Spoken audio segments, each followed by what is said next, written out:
And in this video, we're diving into the fascinating history of Ferrari, one of the most iconic names in the world of speed, style, and racing. From its humble beginnings in Italy to dominating Formula One tracks and producing some of the most legendary cars ever made, Ferrari's journey is full of passion, power, and innovation. So buckle up, and let's hit the road together through the story of Ferrari. In 1960, Ferrari was restructured as a public company, Ferrari Società Esercizio Fabbriche Automobili e Corse S.p.A. By this point it had established itself as a premier manufacturer of high-performance cars. Enzo Ferrari had developed a reputation as a craftsman, innovator, and motor racing icon, and his company invested nearly all of its profits from car sales into its racing programs.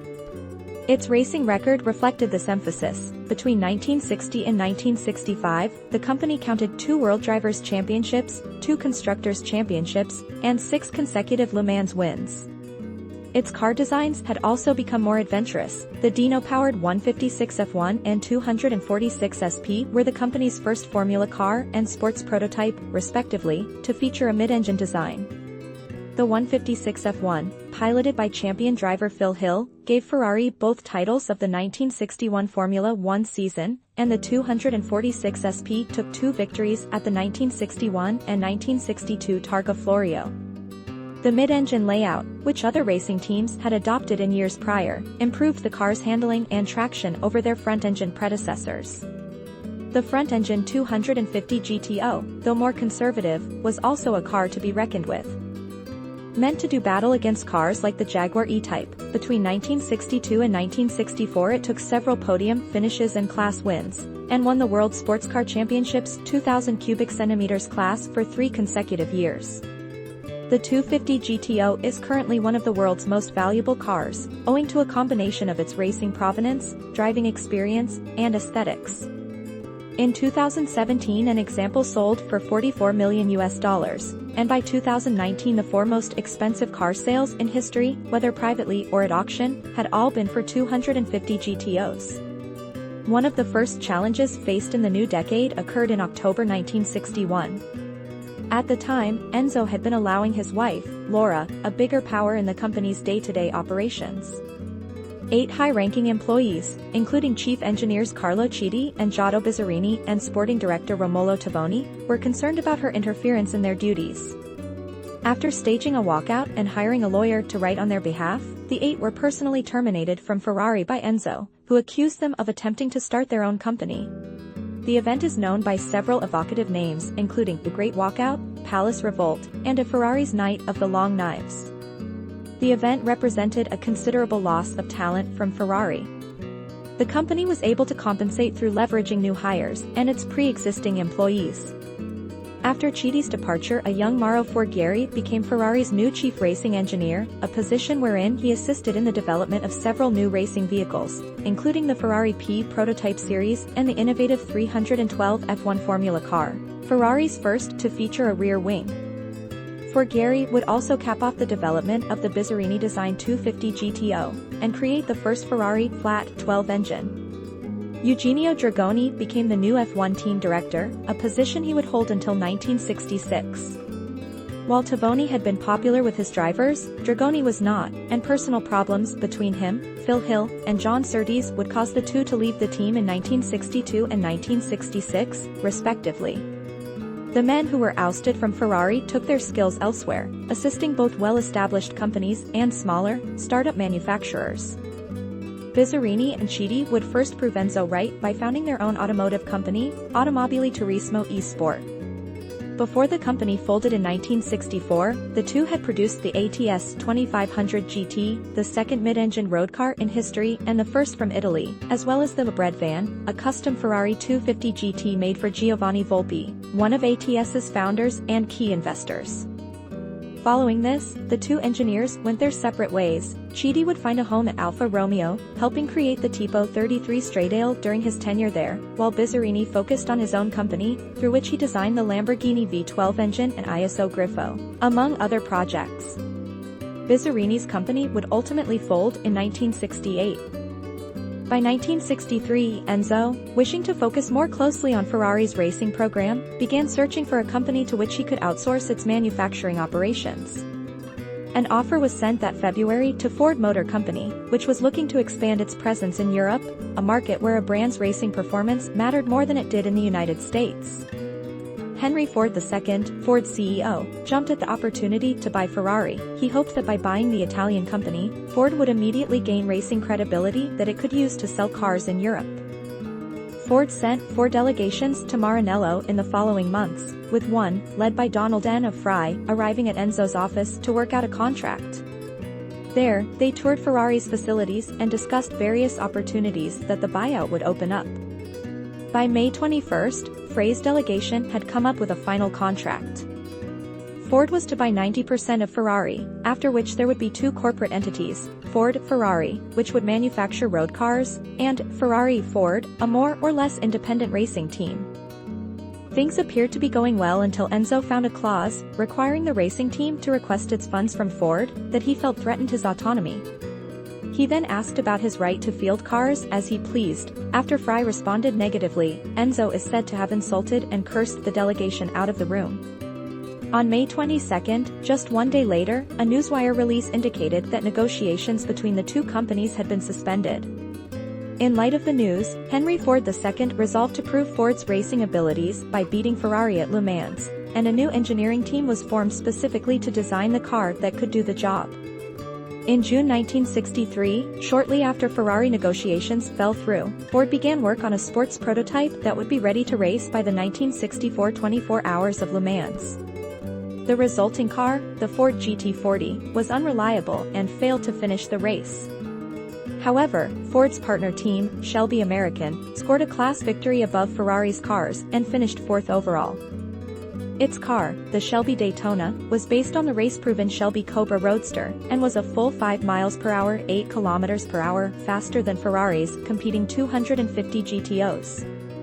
Ferrari's prototypes took 1st through 3rd overall, with 1st place going to the 275P driven by Nino Vaccarella and Jean Guichet. An updated version of Ford's car, the GT40 Mk2, was ready in time for the 1965 24 Hours of Le Mans. 4 original GT40S and 2 Mk2s, spread between Ford, Shelby, and other teams, were fielded. None of them finished the race. 1 GT Class Cobra finished in 8th place, the other 4 entries retiring over engine trouble. Ferrari took 1st through 3rd in the race, with 1st place going to Maston Gregory and Johan Rindt, driving a 250 LM fielded by NORT. After the first 3 hours of the race there were never less than 3 Ferraris in the lead, at one point there were 6. Following the race, one columnist commented that when some Ferraris fail there is always a healthy one around to finish first. The climax of the Ferrari-Ford rivalry was the 1966 24 Hours of Le Mans, where 8 of Ford's Mk2s raced against 2 Ferrari 330P3S. Ford's cars placed 1st through 3rd in the race, 1st and 2nd crossing at the same time in a photo finish. 1st place was granted to Chris Amon and Bruce McLaren, who started further back on the starting grid than their teammates, Ken Miles and Dennis Hume. A single Ferrari finished the race, a 275 GTB driven by Roy Pike and Piers Courage, which took home a GT class victory. Ford's victory in 1966 marked the end of Ferrari's 6-year winning streak and the beginning of the end for the company's sports car racing program. Following Ford's victory in 1966, Ferrari began to experience significant setbacks. One of these was the result of a rules change by the FIA which rendered Ferrari's newest prototype designs, the 412P and 330P4, ineligible for the 1968 World Sports Car Championship. This was because their engines were too large for the new 3-liter Group 6 prototype category, and too few examples had been built to allow homologation for the 5-liter Group 4 sports car category, which required production of at least 50 units. As a result, Ferrari declined to participate in any sports car events that year, with the notable exception of Can-Am. The official reason given for the abstention was that it was a boycott, staged by Enzo Ferrari as a protest against the rules change, though it may also have been influenced by budgetary issues and poor performance in Formula One. The new rules did not affect cars like the Ford GT40 and Lola T70, which were popular among privateers and able to meet the prerequisite 50 units produced, and Ford ultimately went on to win the championship.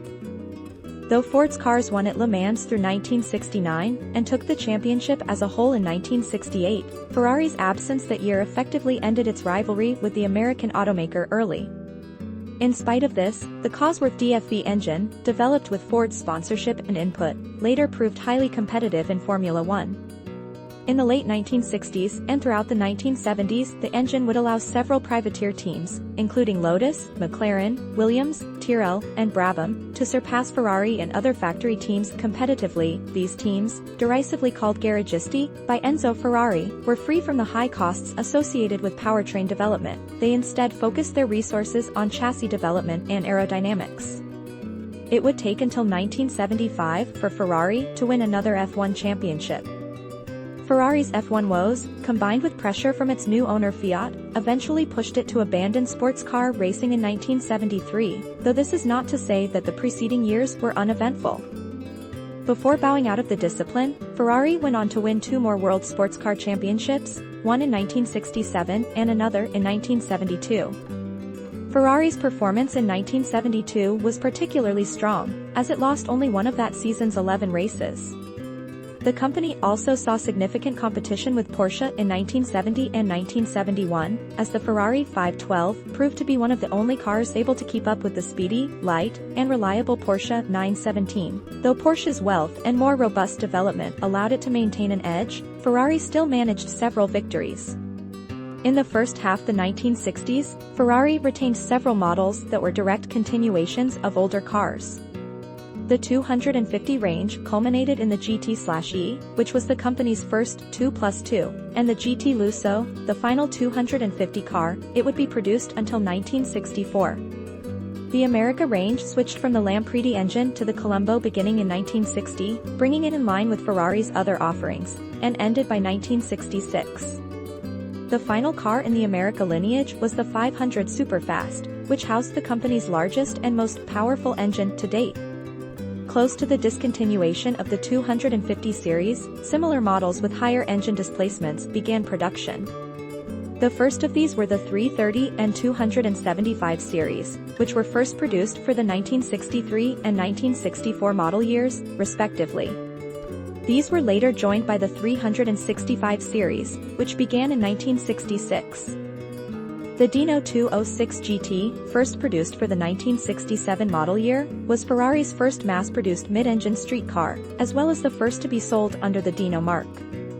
Sharing a market with cars like the Porsche 911, which could match Ferrari's in performance for a fraction of the cost, the 206 GT, and its higher displacement update, the 246 GT, were sold for a substantially lower price than Ferrari's flagship models. Aside from its novel engine placement, it was also the first road Ferrari to do away with a V12 engine, opting instead for the Dino V6, which grants the car its name. The innovations brought about by the Dino could be seen in Ferrari's higher-end models starting in the 1970s. Compared to the Dino, the 365 GTB/4 took a more conservative approach to performance. Commonly called the Daytona, the GTB/4 was based largely on its predecessor, the front-engine 275 GTB, and was the final flagship Ferrari to feature a front-engine design. Ferrari's engineers gave the car several high-performance features, including all-independent suspension, four-wheel disc brakes, and a rear transaxle, inherited from the 275 GTB, which aided the car's weight distribution. The engine, a Tipo 251 iteration of the Colombo, was rated at 352 brake horsepower on European models. Breaking with Ferrari's previous design conventions, the car was also given angular, aerodynamic bodywork. These features combined helped the 365 GTB/4 become the world's fastest production car, topping out at 174 miles per hour, exactly 3 miles per hour faster than the previous record holder, the Lamborghini Miura. Examples modified for racing could reach speeds in excess of 190 miles per hour or 306 kilometers per hour. Ferrari first worked with Fiat in 1965, when new homologation regulations within Formula 2 required Ferrari to produce at least 500 examples of its F2 engine, the Dino V6, which was more than its factory was capable of. Ferrari needed a partner to produce its engine in volume, a position which Fiat was interested in. Between 1966 and 1973, Fiat produced over 7,000 examples of the engine for its Fiat Dino sports car. Following the success of this collaboration, the two companies began to discuss a potential takeover by Fiat. As Ferrari struggled with sales and production in the late 1960s, it reluctantly turned to Fiat for financial assistance, and the two would complete an acquisition deal in June of 1969. Fiat received 50% of the company's shares upon its completion, with Ferrari keeping the other 50%. The 50-50 split in shares reflected a projected split in responsibilities, where Fiat would take charge of road car development and manufacturing, while Enzo would retain complete control over racing operations. An immediate result of the buyout was an increase in available investment funds, and work started at once on a factory extension intended to transfer production of the Fiat Dino over from Turin. New model investment further up in the Ferrari range also received a boost. Ferrari's racing program was also able to capitalize on this influx of funds, allowing the company to create the Ferrari 512 prototype car, a new test track located in Fiorano Modenese, and the Tipo 001, a new iteration of the company's flat 12 racing engines. The buyout had an immediate positive effect on Ferrari's sales. Between 1969 and 1972, they increased exponentially, but not on its other financial metrics. Soon after the acquisition, Ferrari's operating revenue and gross operating income both fell drastically. It had also hurt industrial relations at Ferrari's Maranello factory. In June, a visiting journalist witnessed a group of workers suddenly running out of a workshop in response to the blast of a whistle. This was part of an industrial stoppage originating at the main Fiat plant in Turin, and contrasted with the relatively smooth state of production that the writer had witnessed at nearby competitor plants run by Maserati, De Tomaso, and Lamborghini. While increased Fiat influence was quickly felt in the development, production and marketing of road cars, the racing department initially remained little touched by Fiat's new status within the company as chief investor. Ferrari's and Fiat's engineers had a difficult relationship with one another, and Enzo, determined to retain control over racing, conducted Ferrari's research and development independently from Fiat. By 1973, though, Fiat's presence was stronger. Concerned about the amount of revenue going into Ferrari's sports car racing program, Fiat helped push it into giving up the discipline entirely. From that point onward, Ferrari would only participate in Formula One. Regardless, the writing was already on the wall at Ferrari, where Luca Cordero di Montezemolo, the company's sporting director, recognized the superior commercial value of F1 compared to sports cars, and lamented the company's recent poor performance there. As the years went by, Ferrari settled further into its position as a Fiat subsidiary. The 308 GT Force designer, Carrozzeria Bertone, was chosen for the job by Fiat because of its previous success designing the Fiat Dino. Ferrari engineering could also be found in another Fiat marque, Lancia. Two of its racing cars, the Stratos and LC2, utilized a Ferrari V6. By 1986, Ferrari had produced a one-off car for Fiat's chairman, Gianni Agnelli. In celebration of 20 years at the head of Fiat, Agnelli commissioned the Testarossa Spider, which featured many customizations tailored specifically for him. In the United States, new safety and emissions regulations threatened to prevent Ferrari from selling its cars there. Some U.S. market Ferraris, like the 308 GTB, featured neutered power compared to their international counterparts, while others, like the 400 GT and Berlinetta Boxer, were not officially imported at all. Many Berlinetta Boxers arrived unofficially via gray market importers. After making landfall in the United States, these cars were federalized, given aftermarket emissions and safety equipment, in order to meet American roadworthiness standards. Similar issues occurred in Ferrari's native country of Italy, where a new engine tax induced by the 1973 oil crisis led the company to divorce its V8 engine. The result was the 208 GT4, which possessed the lowest displacement V8 ever produced for a road car. Abandoning many of its earlier design customs, the 1970s saw Ferrari adopt new features across much of its model lineup. The Berlinetta Boxer, first produced in 1973, was the company's first flagship car to sport a mid-engine design. It also sported a new flat, 12 engine, the Tipo F102A, and was the first Ferrari road car to feature such an engine. It was produced, with revisions along the way, until 1984, when it was replaced by the Testarossa. The Testarossa was a natural evolution of the Boxer's design, except bigger, faster, at 180 miles per hour, 290 kilometers per hour. It was then the world's fastest production car, and more contemporary. In spite of its large size and polarizing design, with its cheese grater Mintake strakes singled out for ridicule, the car sold exceedingly well. Thanks to appearances in media like the television series Miami Vice and the video game Outrun, the Testarossa would later become iconic of 1980s culture as a whole. The Dino 308 GT4, the first road Ferrari to use a V8 engine, was launched in 1973. It was also Ferrari's first mid-engine 2+2, the first mass-produced Ferrari to be designed by Bertone, and the final to be marketed under the Dino brand. The GT4 was discontinued in 1980, though its engine and underpinnings were used by other Ferraris of this era, such as the 308 and Mondial. Of these V8 models, the 308 and its ilk were especially proliferous, and the car gave rise to a dynasty of similar designs that were sold into the following decades. These began with incremental revisions of the original 308, with entirely new models such as the 328 and GTO following in the mid-1980s. The GTO, originally conceived as a Group B homologation of the 308, is sometimes considered Ferrari's first supercar.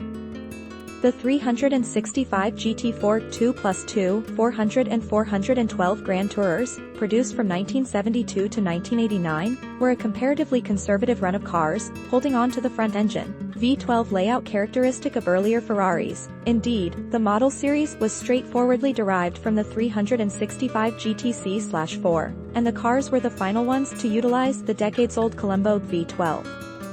In spite of its conservativeness, this model series does have one major distinction. Beginning in 1976, the 400 GT was the first Ferrari to be offered with an automatic transmission, a 3-speed turbo-hydromatic produced by General Motors. Though Ferrari itself had left sports car racing behind, many privateers continued to field the company's cars in various road events and categories. Notable privateer outfits include NART, who continued to race until 1983, and the chassis manufacturer Micheletto Automobili, which was well supported by Ferrari and saw success in rallying events. These privateers modified Ferrari's road cars, often substantially, before sending them out to race. In one instance, a Group B racer's use of carbon Kevlar in his 308 directly influenced Ferrari's own engineers, who later used the material in the F40. By the mid-1970s, Ferrari once again saw success in F1.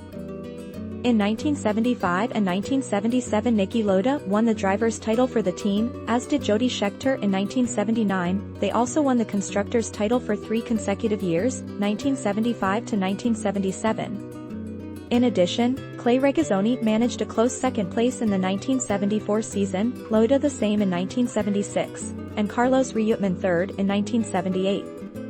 Much of this success was due to the Tipo 015 racing engine, which combined a low-slung flat 12 layout with several design choices inspired by the DFV. These features allowed Ferrari's car, the 312T, slight but significant weight distribution and power advantages over those using DFVs.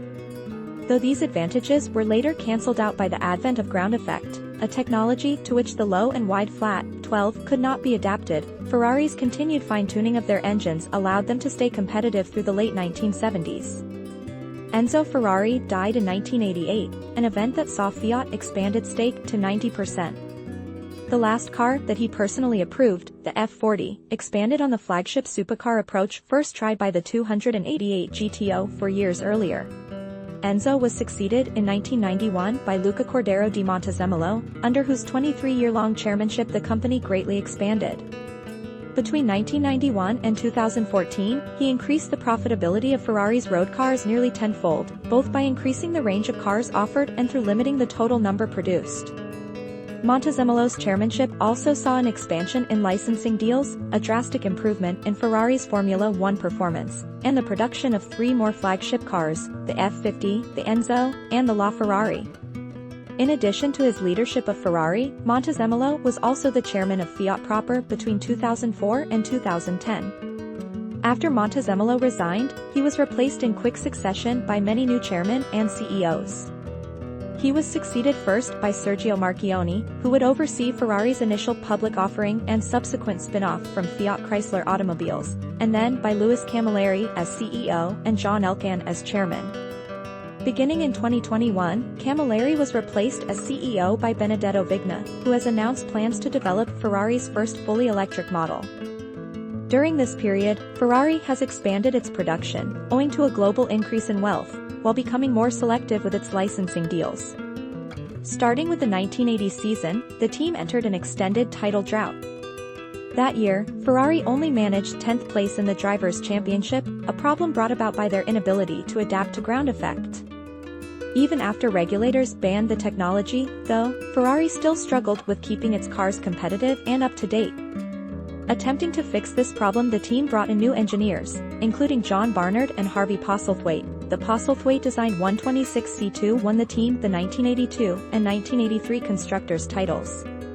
Driver casualties, namely the death of Gilles Villeneuve and grave injury of Didier Pironi, also hurt the team, costing them a potential driver's title in 1982. Ferrari would continue to perform underwhelmingly until the late 1990s. And that brings us to the end of Ferrari's legendary history. If you enjoyed this video, don't forget to hit that subscribe button and give us a thumbs up. It really helps us keep going. We'd love to hear your thoughts, so drop a comment below and tell us what you think about Ferrari's story. And if there's a specific topic you'd like us to cover, let us know. Our team reads every single comment, and we're always excited to create something special just for you. Thanks again for watching, and we'll see you in next video. Stay legendary.